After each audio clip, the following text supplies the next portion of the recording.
Saludos, ¿cómo están ustedes, hermanas? Un gusto de encontrarnos en este día martes de reunión de oración, cuando ya es 24 de agosto, para compartir unos minutos, unos momentos en la palabra del Señor, la siguiente reflexión que le he puesto por título: ¿La historia se repite?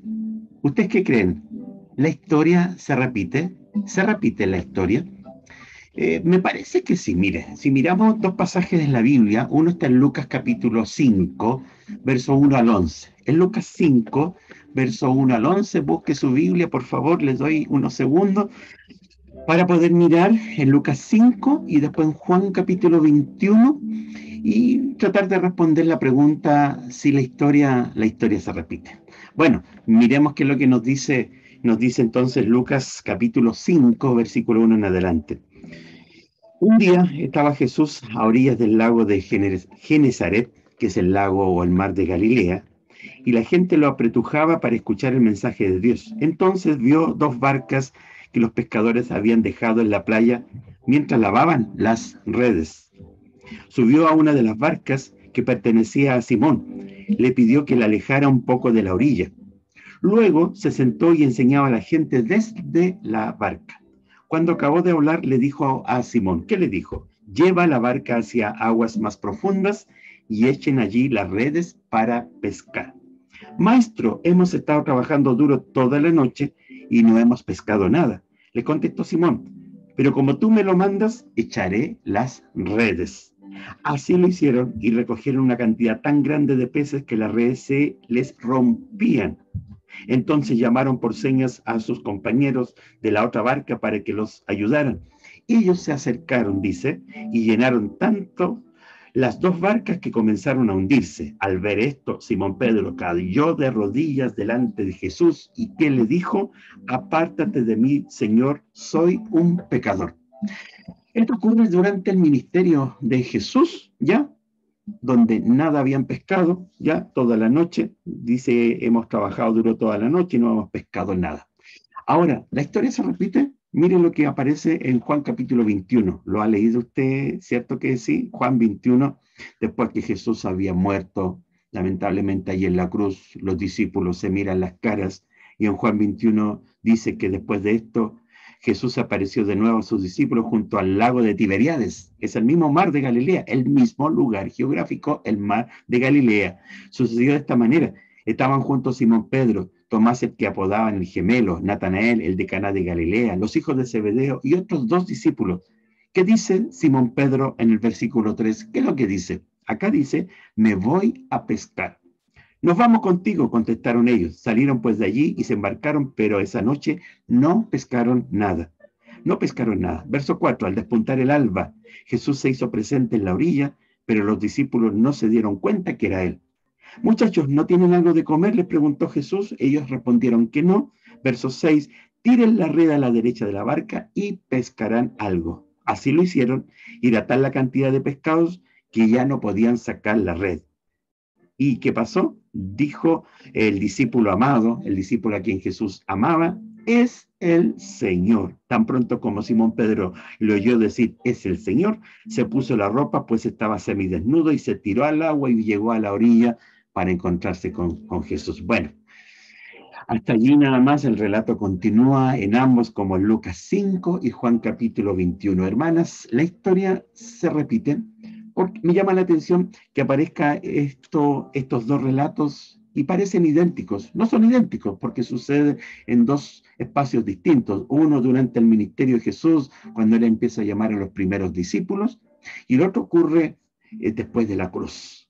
Ya Jesús había resucitado y se estaba apareciendo a sus discípulos para demostrar que él había vuelto a la vida. En dos espacios de tiempo distintos, pero parece que fuesen los acontecimientos de igual manera.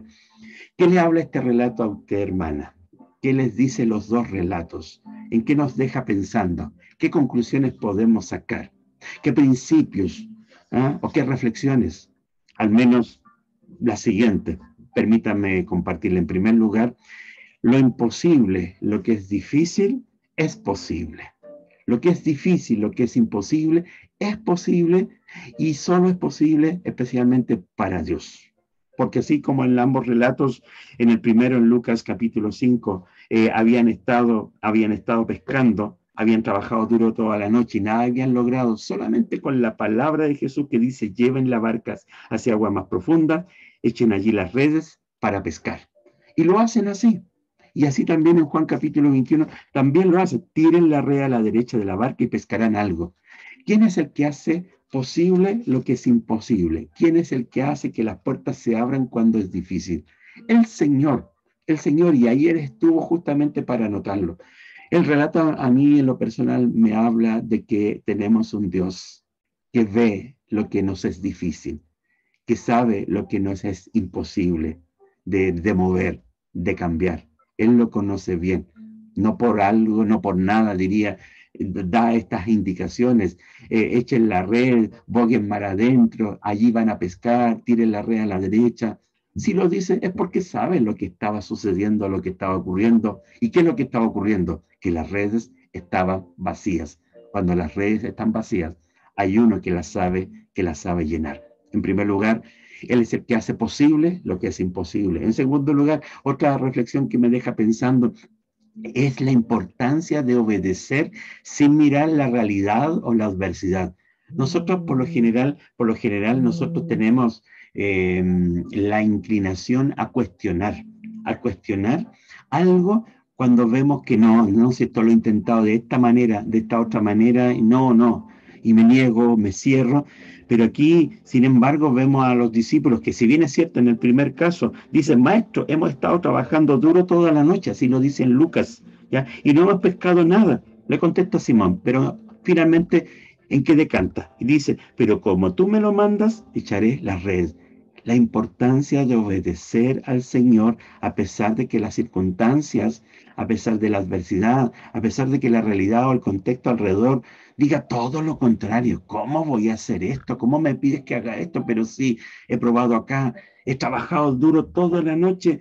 O sea, un pescador que sabe que ha trabajado duro toda la noche y que al final no pescó nada, ¿para qué volver a hacerlo? Intentarlo y más encima que ya está amaneciendo, ya el sol está encima, el día ya ha comenzado, pero lo hace. La importancia de obedecer y sin mirar lo que podría venir. Pero ¿cómo acá, cómo allá? Dios se va a encargar. Si Dios te dice, haz esto, hazlo. Yo lo tengo que hacer. Él se va a encargar de las condiciones del medio, de la gente y de las situaciones que pueden venir. Segundo lugar, la importancia de obedecer sin mirar la realidad o lo que está sucediendo alrededor. Y una tercera reflexión que podríamos sacar, yo digo esto, si tú tienes un llamado, si el Señor te ha llamado a algo, no puedes volver a tomar las redes. ¿Me entiendes la idea? Si el Señor te ha puesto un llamado en tu corazón a hacer alguna tarea, a hacer algo, no vuelvas atrás, no vuelvas a tomar las redes. Los discípulos ya habían tenido este mismo cuadro. Lo viven allí cuando Jesús los llama en Lucas capítulo 5 y cuando ellos intentan volver a tomar las redes, parece que la historia se repitiera. Aquel que ven en la playa en Juan 21 les dice, tiren la red a la derecha. Ya ellos lo hacen y el efecto fue el mismo que había ocurrido años atrás, diríamos 3 años atrás, cuando la red se llena de peces. Y ver ese escenario les recordó inmediatamente, volvieron al pasado, a tal punto que Juan, el amado, dice, es el Señor porque se acuerda que estos mismos ya lo habían vivido atrás. Y cómo el Señor les permite la oportunidad de vivir lo mismo. ¿Para qué? Finalmente para decirles, si tú tienes un llamado, no vuelvas a tomar las redes. Aquí hay un Dios que puede volver a llenar tus redes. Pero cuando uno no se encuentra en la voluntad de Dios, esas redes empiezan a vaciar. Puedes trabajar duro toda la noche, el trabajo es infructuoso, no hay resultados, parece que uno echara en saco roto y no retiene nada, hasta que uno decide obedecer al Señor y recién comienza a experimentar la realidad de que hay frutos, de que la vida tiene sentido, de que encontré mi propósito cuando me he dispuesto a obedecer. Y saben que finalmente después de este escenario, ustedes ven y vemos que los discípulos finalmente se rinden, dejan las redes, dejan el pasado y se convierten, como se lo dijo Jesús a Pedro, en pescador de hombres, lo cual es mucho mejor. Cuando se obedece al Señor, siempre va a ser mucho mejor que mantenerse pescando, tomar los botes, volver a embarcarse, tirar a la red. ¿Para qué? Si uno tiene un llamado, tiene que dejar las redes, cuales sean esas redes, y mirar hacia adelante. Como Jesús lo dijo en una oportunidad, ninguno que poniendo su mano en el arado se pone a mirar atrás es apto para el reino de Dios. Si tú pones y yo pongo la mano en el arado, es para mirar hacia adelante y olvidarme de las redes, de lo que dejo atrás.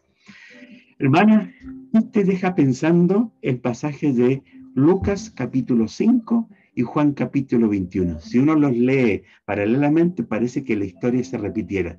Por supuesto que tiene un sentido, tiene una realidad. Así que yo les invito a que sigan pensando y mirando, al menos en estas tres reflexiones que he querido compartir con ustedes. Número uno, lo imposible o lo difícil es posible para Dios. En segundo lugar, hay que obedecer sin mirar las condiciones del medio, hay que obedecer mirando siempre a Dios. Y en tercer lugar, si tú tienes y yo tengo un llamado, no puedo volver a tomar las redes. El Señor te bendiga, hermana querida.